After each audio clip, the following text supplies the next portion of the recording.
해외 근무 중인 30대 여성이에요. 여자는 늙어도 여자라고 하잖아요. 그런데 저는 그 말에 저희 엄마를 포함시킬 생각을 못하고 자랐어요. 엄마는 그저 여자가 아닌 엄마라고만 생각을 해왔거든요. 엄마도 엄연히 여자인데 말이에요. 참 못된 딸이었죠. 그랬던 제 생각이 바뀌게 된 건 얼마 전에 있었던 사건 때문이에요. 사실 저는 엄마랑 사이가 안 좋아요. 어릴 때부터 엄마가 하도 오빠랑 저를 차별해서 마음의 상처가 컸던 탓이죠. 그래서 대학을 졸업하자마자 해외 취업을 핑계로 집을 나왔어요. 그 후로는 8년 넘게 일본에서 살았고요. 휴가 때도 한 번 안 들어오고 말이죠. 심지어 오빠 결혼식 때도 잠깐 얼굴만 비추고는 밤 비행기로 출국했을 정도예요. 사실 일 때문이라는 핑계를 대긴 했지만 휴가를 내자면 낼 수도 있었는데 말이죠. 그렇다 보니 안 그래도 서먹서먹하던 모녀 사이는 더욱 소원해지고 말았어요. 지금 생각해보면 그때 제가 한국에 며칠만 더 머물렀더라면 엄마가 어떠한 상황이었는지도 알아챘을 테고, 그랬다면 이런 어이없는 일도 없었을 거예요. 속 좁은 딸 자식 때문에 엄마가 고생했다고 생각하니 더 가슴에 사무치게 죄송하네요. 따지고 보면 저희 엄마가 오빠를 편애한 데는 그럴 만한 이유가 있어요. 30도 안 된 나이에 남편과 사별한 뒤에 혼자 몸으로 남매를 키우면서 별의별 일을 다 당하고 사셨거든요. 아빠가 돌아가시고 얼마 안 되어 아빠 친구분 아내가 저희 집을 찾아와 엄마 머리채를 잡은 적도 있었대요. 과부 주제에 어디 넘볼 사람이 없어서 남편 친구랑 바람을 펴? 네가 그 모양으로 사니까 네 남편이 젊은 나이에 비명 행사한 거 아니겠어? 남편 잡아먹은 게 창피한 줄도 모르고 어디서 건방지게. 엄마는 다짜고짜 머리채를 잡힌 채 거리로 끌려나가서는 온갖 욕을 듣고는 조리질을 당했대요. 저희 엄마가 그런 적 없다고 아무리 말을 해도 그 여자는 믿지 않았죠. 오죽하면 네 시어머니가 나한테 와서 그 얘기를 해줬겠냐. 자식 앞세운 부모가 얼마나 속이 터지면 자기 며느리 죄를 까발렸겠냐고 했다네요. 엄마는 그럴 리가 없다고 소리쳤지만 소용없는 짓이었다고 했어요. 애초에 시댁 식구들이 꾸민 짓이니까요. 아빠 친구와 바람을 피운 사람은 당시 결혼을 앞두고 있던 고모였거든요. 딸 자식 혼사길 막힐 게 겁이 났던 친할머니가 며느리를 제물 삼아 자기 딸을 지킨 거였어요. 그 사실을 몰랐던 엄마는 시댁에 찾아가 억울하다고 믿어달라고 애원했지만 쓸데없는 짓이었죠. 나중에서야 전말을 알게 된 엄마는 그날로 저희 친가와 인연을 끊었습니다. 저 유치원 땐가 친할머니가 찾아와 엄마한테 용서를 빌었지만 엄마는 대문조차 열어주지 않았어요. 다들 한통속이 돼서 엄마한테 누명을 씌운 사람들과 얼굴도 마주하고 싶지 않다면서요. 그때 생각했대요. 이게 다 남편 없는 서름이라고요. 바람막이가 되어줄 남편이 없으니 형제, 부모 할 것 없이 우습게 알고 함부로 대한다고 말이죠. 엄마가 오빠한테 집착하기 시작한 건 이런 이유 때문이에요. 집안의 가장이 번듯해야 남한테 손가락질 안 받고 살 수 있다고 믿은 거죠. 우리 집 가장인 아들만큼은 보란듯이 잘 키워서 남편 없는 서름을 보상받고 싶었던 거였어요. 덕분에 오빠는 없는 형편에도 남들 부럽지 않게 먹고 입고 쓰며 자랐어요. 청바지 하나를 사도 이름 있는 브랜드 제품으로 입었고 지갑에 용돈이 떨어지지 않게 엄마가 매일 채워주었죠. 반면에 저는 바쁜 엄마를 대신해 오빠 수발을 들고 살아야 했어요. 똑같이 학교 다니고 공부하는데도 늘 오빠 밥을 차려 먹이고 빨래며 청소를 도맡아 해야 했죠. 그게 버릇이 돼서 그런지 오빠는 저를 마치 몸종 부리듯 부리며 살았어요. 지 양말 한번 빨아 신은 적이 없고 지 손으로 라면 한번 끓여 먹은 적이 없을 정도로 모든 걸 제게 시켰어요. 그럴 때마다 엄마는 그러셨어요. 네 오빠가 잘 돼야 너도 사람들한테 무시 안 당하고 살 수 있는 거야. 그러니까 넌 오빠한테 잘해. 집에서 대접받는 남자가 밖에서도 대접받는 법이니까. 한때는 저도 그렇게 믿었어요. 하지만 머리가 크고부터는 엄마 말이 틀렸다는 걸 깨닫게 되었죠. 자식은 전생에 채권자라더니 오빠가 딱 그 짝이었거든요. 엄마의 희생을 너무도 당연하게 생각했으니까요. 옆에서 지켜보는 제가 다 안타까울 정도로 엄마는 오빠한테 퍼주기만 할 뿐 아무것도 받지 못했어요. 감사 인사조차도요. 그런데도 늘 헌신적이었죠. 그런 엄마를 보면서 저는 절대로 엄마처럼 살지 않겠다고 결심했어요. 고마움을 모르는 자식한테는 절대로 돈도 애정도 베풀지 않겠다고 말이죠. 오빠는 늘 엄마한테 받기만 했지만 그래도 딱 한 가지 엄마를 기쁘게 하는 재주도 있었어요. 바로 공부였죠. 오빠가 공부를 무척 잘했거든요. 형편 때문에 학원 한 번 다닌 적 없는데도 서울대학 갈 정도로요. 안 그래도 금쪽 같은 귀한 아들인데 공부까지 잘하니 엄마 입장에서는 오빠가 얼마나 예쁘고 기특했겠어요. 그러니 딸 자식인 저 따위한테는 더더욱 신경도 안 쓰게 되었죠. 지금이야 엄마를 이해하지만 당시엔 그렇게 야속할 수가 없었어요. 똑같이 당신 배로 낳은 자식인데 왜 나한테만 모진 건가 생각했으니까요. 오빠만큼은 아니어도 상위권 성적을 유지하던 저는 인문계 고등학교를 졸업하고 대학에 진학할 생각이었어요. 하지만 엄마 생각은 달랐죠. 자식을 둘이나 대학에 보낼 정도로 형편이 좋지 않았을 뿐더러 오빠를 성공시키는데 제가 도움이 되기를 바라셨으니까요. 말하자면 개천에서 용을 만드는데 일조하기를 바라셨던 거죠. 싫어. 오빠는 대학에 보내주면서 왜 나보고는 실업계로 가라는 거야. 나도 대학 졸업하고 남들처럼 번듯한 회사에 취직하고 싶어. 나도 자식인데 왜 오빠만 챙기냐고. 고등학교 진학을 앞두고는 하루가 멀다 하고 엄마랑 다퉜어요. 저에겐 인생이 달린 일이라서 도저히 물러설 수가 없었거든요. 하지만 엄마는 그런 제 마음을 철저하게 외면했어요. 실업계 간다고 취직 못한다니? 오히려 요즘엔 대학 나온 애들보다 취직도 훨씬 잘 된다더라. 하루빨리 취업해서 돈 버는 게 낫지. 굳이 대학까지 들어가야겠어? 막말로 돈이 있으면 엄마라고 널 대학에 안 보내고 싶겠니? 형편이 이런 걸 어떡해? 그러니 잔말 말고 엄마 말 들어. 취직해. 물론 고졸도 취직은 되죠. 하지만 기본급부터가 다르고 승진에도 차별이 있는데 그건 왜 모르는 건지. 돈 때문에 그러는 거라면 내 학비는 내가 벌어서 그렇게 다닐게. 그럼 되지. 인문계 진학을 만류하는 엄마가 못내 서운했던 저는 제 손으로 등록금을 버는 조건으로 인문계에 진학했어요. 그리곤 고등학생 때부터 아르바이트를 하며 돈을 모으기 시작했죠. 몇 년 뒤에 저는 대학에 합격했고 꿈에 그리던 대학생이 될 날을 손꼽아 기다리고 있었어요. 그런데 뭐? 내가 모아놓은 돈을 오빠 생활비로 보냈다고? 그럼 나 대학은? 당장 내일이 등록 마감인데 어떡해? 그럼 어떡해? 당장 차비도 없다는데 네 등록금 마련해 봐야지. 여기저기 부탁해놨으니까 기다려봐. 정 안 되면 할 수 없는 거고. 그러게 우리 형편에 둘이나 대학에 가는 게 말이 되니? 엄마가 아주 등골이 휜다 휘어. 엄마는 제가 모은 돈을 허락도 없이 오빠 생활비로 보내놓고도 오히려 저를 탓하셨어요. 그게 어떻게 모은 돈인데? 어떻게든 돈을 마련해보겠다던 엄마는 결국 돈을 구하지 못했어요. 그렇게 쉽게 구할 수 있는 돈이라면 제 등록금 낼 돈까지 있었겠죠. 그렇게 등록 마감 시간이 다 되어가던 그때 엄마가 초췌한 모습으로 집으로 돌아왔더라고요. 저는 엄마랑 눈도 안 마주치고 방으로 들어가려는데 엄마가 그러더군요. 네 대학 등록하고 오는 길이다. 그러니까 마음 졸이지 마. 그 말을 남기곤 방으로 들어가셨어요. 무슨 수로 그 큰 돈을 마련했는지는 아무 말씀 없으신 채로요. 그 모습에 괜히 미안하더라고요. 그러면서도 한편으론 짜증도 났어요. 애초에 내 돈을 함부로 오빠한테 준 건 엄마니까요. 그러지 않았다면 제가 마음고생할 일도 없었고 엄마한테 미안할 일도 없었잖아요. 아무튼 우여곡절 끝에 대학에 입학할 수 있었고 꿈에 그리던 캠퍼스 생활을 하게 되었죠. 하지만 드라마에서 보던 캠퍼스의 낭만은 없었어요. 죽어라 알바해서 한 학기 등록금을 채우고 나면 어김없이 다음 학기 등록금 고지서가 기다렸으니까요.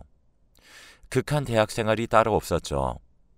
그 사이에 오빠는 대기업에 취직을 했고 덕분에 한시름 놓게 되었어요.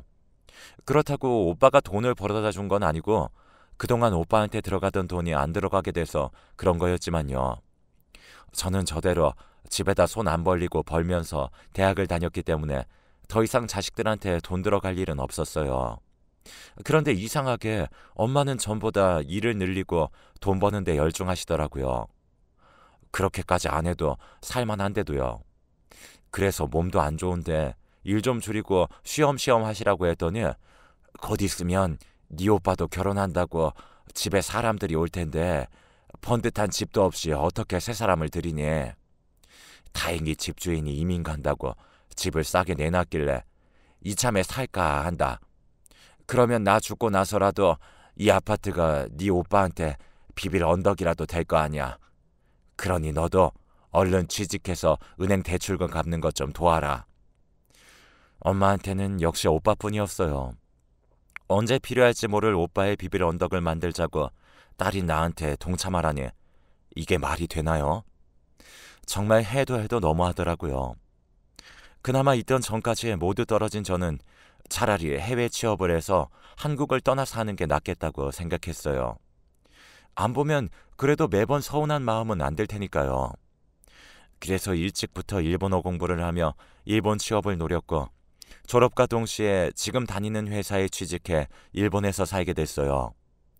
한국에 살면서 오빠랑 차별을 받으며 외롭게 사느니 차라리 아무도 없는 타국에서 외로운 게 낫겠다 싶었죠. 그렇게 8년을 일본에서 살던 저는 제게 가족이 있다는 것도 잊을 정도로 혼자 사는 게 익숙해져 갔어요. 하지만 늦은 밤 한국에서 걸려온 중년 남자의 전화 한 통에 모든 걸 팽개치고 부랴부랴 한국으로 돌아오게 되고 말았죠. 우정희 씨 따님이신가요? 어머님 수첩에 적힌 번호 보고 전화드렸습니다. 중후한 목소리의 남자분은 자신이 저희 엄마를 데리고 있다고 하더군요. 처음엔 엄마가 남자랑 살림을 차린 건가 생각했는데 그게 아니었어요. 어머님과 저는 그런 사이가 아닙니다. 전에 어머님이 제가 사는 아파트에서 청소 일을 하셔서 알고 지낸 정도입니다. 며칠 전 한파주의보가 내린 날이었는데 어머님이 아파트 비상 계단에서 떨고 계시더라고요. 그래서 몸이라도 녹이시라고 드렸는데 갈 곳이 없다고 하셔서 날도 추운데 가시라고 할 수 없어서 저희 집에 모시게 됐습니다. 제가 이렇게 따님한테 전화를 한 건 아무래도 어머님이 아드님이랑 무슨 문제가 있었는지 쫓겨난 것 같아서요. 혹시나 따님은 알고 있었습니까? 금시초문이었습니다.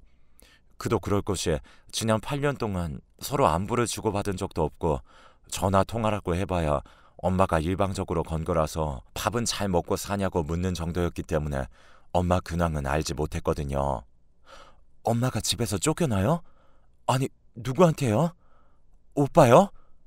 남자분 말로는 자신도 자세히는 모르지만 엄마가 그동안 집에서 좋지 않게 지낸 것 같다고 하더라고요. 남자분은 제가 잠깐 한국에 와주면 안 되겠냐고 부탁을 하더라고요. 엄마 사정이 딱해서 도와주고 싶어도 자식 일이라 그런지 말을 안 한다고요. 저는 일단 알겠다고 했어요. 엄마가 그렇게 되었다는 소리를 듣고도 가만히 있을 수는 없었으니까요.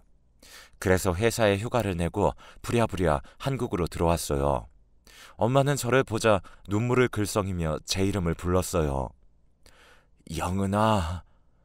그 사이 많이 늙고 초췌해진 모습에 저도 그만 눈물이 터져 나왔어요. 엄마, 도대체 이게 무슨 일이야? 왜 엄마 집 놔두고 남의 집에 와서 이러고 있어? 오빠한테 쫓겨났다는 건 또 무슨 소리고? 엄마는 가슴에 맺힌 게 많은지 한참을 울었어요. 그리고는 그동안 있었던 일들을 제게 들려주셨죠. 엄마 말로는 오빠 내외가 처음부터 엄마한테 함부로 대했던 건 아니었대요. 오히려 그 반대였죠.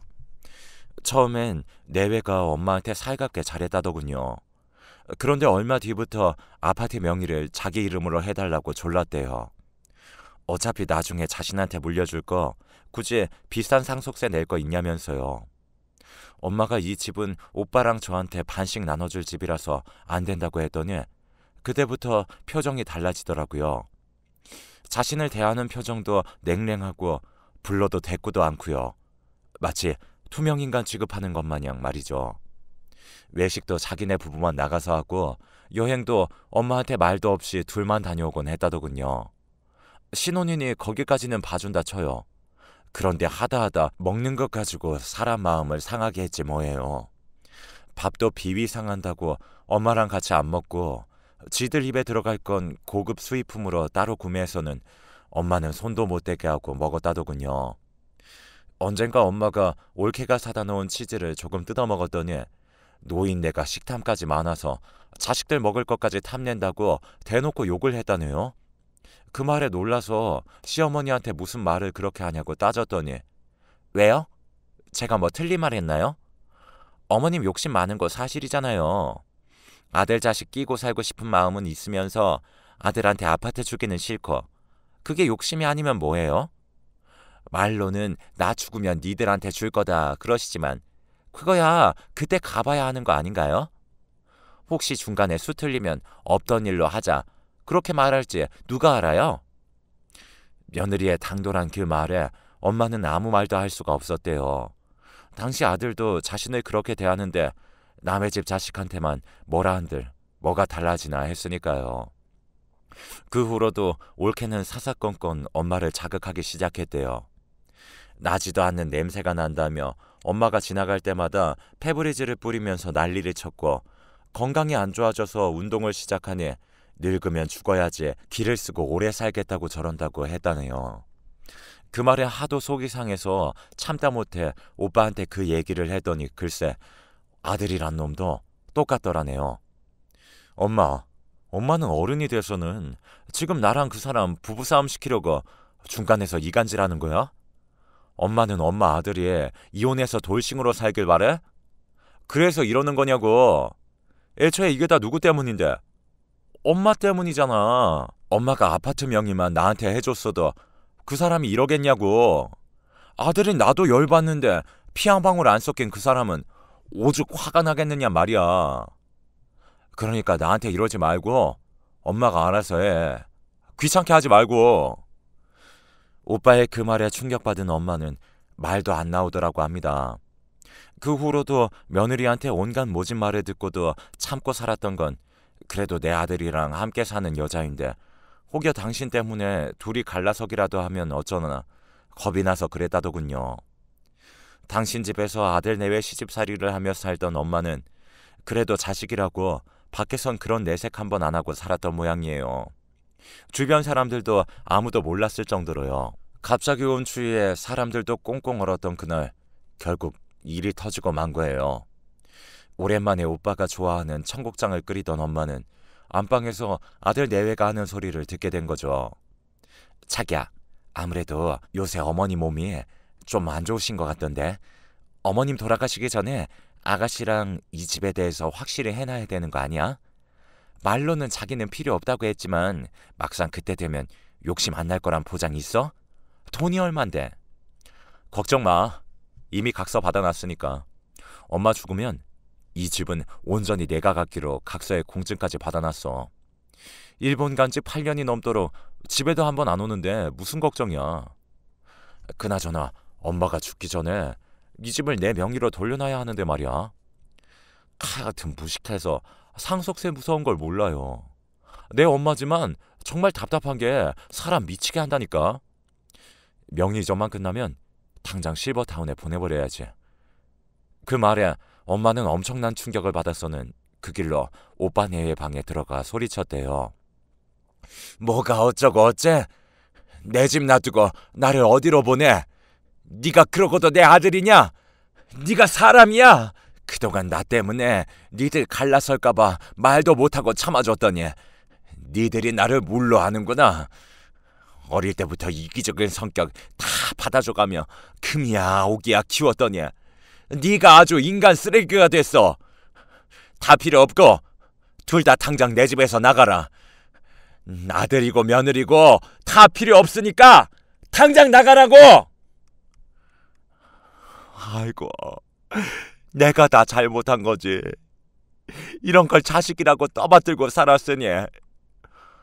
엄마, 뭔가 대단히 착각하는 모양인데 막말로 엄마가 나한테 뭘 그렇게 해준 게 있다고 그래? 다른 집 부모도 자식한테 그 정도는 다들 해준다고. 그리고 나가라면 못 나갈 줄 알아? 근데 그 전에 이 사람이 시집 오면서 해온 혼수들 그거부터 물어줘요. 그동안 엄마가 앉았던 소파며 식탁, 하루 종일 들고 봤던 TV까지 다 이 사람이 해온 거니까 그거 다 물어주기 전에 이 집에서 한 발짝도 못 나가니까 그렇게 알라고요. 얼굴에 철판을 깐 것처럼 나오는 아들의 말에 엄마는 싸울 전이도 상실한 채 가방을 싸들고는 집을 나오셨던 거예요. 그런데 막상 집을 나와보니 갈 곳이 없었던 거죠. 그래서 김 선생님 댁에 찾아왔는데 막상 배를 누르려니 용기가 안 나서 비상 계단에 쭈그려 앉아 있었던 거죠.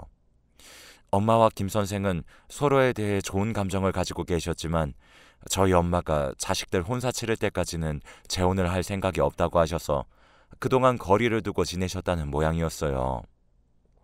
부모가 되어서 자식들 나 부끄러운 일은 하면 안 된다고요. 그게 무슨 소리야, 엄마. 엄마도 엄마 인생 살아야지. 언제까지 자식들 눈치 보고 살 거냐고. 난 상관없으니까 지금이라도 엄마가 원하면 재혼도 하고 싶은 거 다 하고 살아. 근데 그 전에 먼저 엄마 집부터 찾자. 저는 엄마 손을 잡고 엄마가 살던 아파트로 향했어요. 배를 눌러도 문을 안 열어주길래 번호키를 누르고 집을 들어갔죠. 그랬더니 오빠 내외가 소파에 앉아 빤히 쳐다보기만 하더라고요. 엄마가 집을 나왔는데도 찾을 생각은커녕 걱정도 안 하고 있었던 거죠. 아주 내외가 소파에 앉아서 팝콘까지 먹으며 영화를 보고 있더라니까요. 그 광경에 눈이 뒤집힌 저는 팝콘을 빼앗아 들고는 그 인간 얼굴에 퍼부었어요. 야, 이 배은망덕한 놈들아. 엄동설안에 네 엄마는 내쫓고 니들 목구멍에 팝콘이 들어가냐? 그러자 올케가 난리법석을 떨며 소리치더라고요. 어머, 이게 무슨 되먹지 못한 짓이야? 남의 집에 무단 침입해서는 이게 뭐하는 짓이냐고. 완전 돌아버린 거야? 돌아버린 건 그쪽이 아니고 내가 살면서 오늘처럼 정신이 또렷한 적이 없는데. 그리고 남의 집? 이게 어떻게 남의 집이야? 내 엄마 집인데. 주객이 전도되어도 유분수지 어디 객식구가 집주인 행세야? 오빠 너도 똑같아. 아들이 돼서는 엄마가 집을 나갔는데 네 마누라 끼고 앉아서 영화나 보고 있냐? 네가 그러고도 자식이야?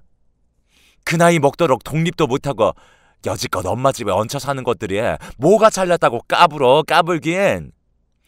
어릴 때부터 네 싹수가 누런 건 알고 있었지만 이렇게 인간 말종인지는 정말 몰랐다. 널 아들이라고 등골 빠지게 받들고 산 엄마가 불쌍하지. 더 길게 말할 거 없고 니들 당장 이 집에서 나가. 안 그러면 사람 불러서 니들 끌어낼 테니까. 당장 안 일어나? 어머, 누가 보면 잔다르크 납시인 줄 알겠네. 그동안 지 엄마 부양 안 한 게 누군데 이제 와서 누굴 탓해? 자기야, 나 머리 아프니까 당신 동생 좀 이 집에서 내쫓아줘. 오빠는 올케의 말이 떨어지기가 무섭게 제 팔을 잡아 끌고는 현관으로 밀었어요. 나가 당장! 그동안 연락 한 번 없던 게 이제 와서 웬 효녀 코스프레야? 우리 와이프 임신 중이라 신경 쓰면 안 되니까 할 말이 있으면 나중에 나한테 전화를 해. 엄마도 얘 편 들 거면 얘랑 나가요. 웃기고 앉아있네 그래? 임신한 네 와이프는 소중하고 엄동설안에 당신 집에서 쫓겨난 네 엄마는 하나도 걱정이 안 되니? 평생을 너 하나 보고 살아온 엄마가 불쌍하지도 않냐고, 이 천하의 불효자식아. 네가 이 집에 들어올 때 나한테 뭐라 그랬어? 앞으로는 엄마는 네가 모시고 살 테니까 걱정 말라고 했어 안 했어? 그 조건으로 엄마 돌아가시면 아파트 네가 받기로 했던 거잖아. 각서에 공증까지 받아놓고 왜 이래? 근데 엄마 아파트는 챙기면서 정작 엄마는 내다 버리니? 이 짐승만도 못한 건. 똑똑히 잘 들어. 네가 먼저 약속 깬 거니까 앞으로 나도 너랑 한 약속 지킬 생각 없어. 각서 내용대로 네가 부양의 의무를 안 지킨 거니까 더 이상 아파트고 뭐고 너한테 권리 없다고. 그러니까 당장 이 집에서 나가. 콩 심은 데 콩 나고 팥 심은 데 팥 난다고. 오빠나 올케나 인간이 그 꼴인데 그 밭에서 어떤 애가 나오겠어. 둘이랑 똑 닮은 애 낳아서 어디 한번 등골 빠지면서 잘 살아봐. 아, 뭐해? 당장 안 나가고! 저는 엄마가 당했던 것처럼 오빠 내외를 엄마의 집에서 내쫓았어요. 오빠가 잔머리 굴리고 공증까지 받은 각서가 오빠 발목을 잡은 거죠. 게다가 아파트 주인인 엄마도 더는 오빠 내외와 못 살겠다고 하니 무슨 말을 하겠어요. 올케 혼수요. 그것도 말하자면 얘기가 긴데요. 간략히 말하자면 오빠 결혼할 때 오빠가 저한테 2천만 원을 빌려갔거든요. 올케한테 카드 빚이 많아서 당장 갚아야 한다면서요. 그때 빌려갔던 돈 갚을 생각도 안 하고 있었는데 이참에 혼수랑 퉁치는 겸 못 받은 것보단 현물로라도 받는 게 나으니까요. 상황이 이렇게 되고 보니 그제야 울고 불고 엄마한테 매달리는 오빠를 보니 정말 가증스럽더라고요. 그러면서 내심 엄마가 다시 오빠를 받아주면 어쩌나 했는데 엄마도 이번 일로 마음이 다쳤는지 매몰차게 오빠를 떼어내시더라고요. 그래서 결국 오빠 내외는 올케 친정에 들어가 살게 됐더라고요. 거기선 제대로 살지 모르겠지만요. 지들이 알아서 하겠죠. 그리고 오래전 제 대학 입학금 말이에요. 내내 그 일이 궁금했었는데 이번에 그 비밀을 알게 됐어요. 대학 등록 마감을 앞두고 돈을 못 구한 엄마가 고모한테 찾아가 지난날 위자료 명목으로 돈을 받아냈던 거라고 하더라고요. 안 주면 고모부한테 다 까발리겠다고 했더니 1시간도 안 되어 돈을 마련해 주더라네요. 다시는 얼굴도 마주치고 싶지 않은 인간이지만 딸 대학 등록을 위해 할 수 없이 고모를 찾아갔던 엄마는 그 후 며칠을 알았다더군요. 그 얘기를 들으니 마음이 무거웠어요. 오빠만 자식이냐고 매몰차게 굴었던 제 행동에 너무 창피하고 엄마 가슴에 상처만 입힌 것 같아서요. 제가 오빠 탓을 할 처지는 아니었죠. 그래서 이제라도 제가 엄마를 모시고 살아야겠다 생각했는데 글쎄 엄마가 이러지 뭐예요. 창피한 얘기지만 엄마도 이제 여자로 살고 싶구나. 지난번에 네가 한 얘기 듣고 많이 생각했어. 그 말에 힘도 얻었고. 그래서 말인데 엄마 김 선생님이랑 재혼할까 해. 이젠 엄마 노릇도 지겹고 나도 내 인생을 살고 싶어. 그러니 축복해줬으면 좋겠다. 그 순간 깨달았어요. 엄마도 여자라는 걸요. 그걸 지금껏 생각하지 못했던 제가 참 무심했죠. 그래도 이제라도 엄마의 새 출발을 마음에 담아 응원해 주려고요. 우리 엄마 황혼에 찾은 인연과 오래오래 행복하시길 빌어요.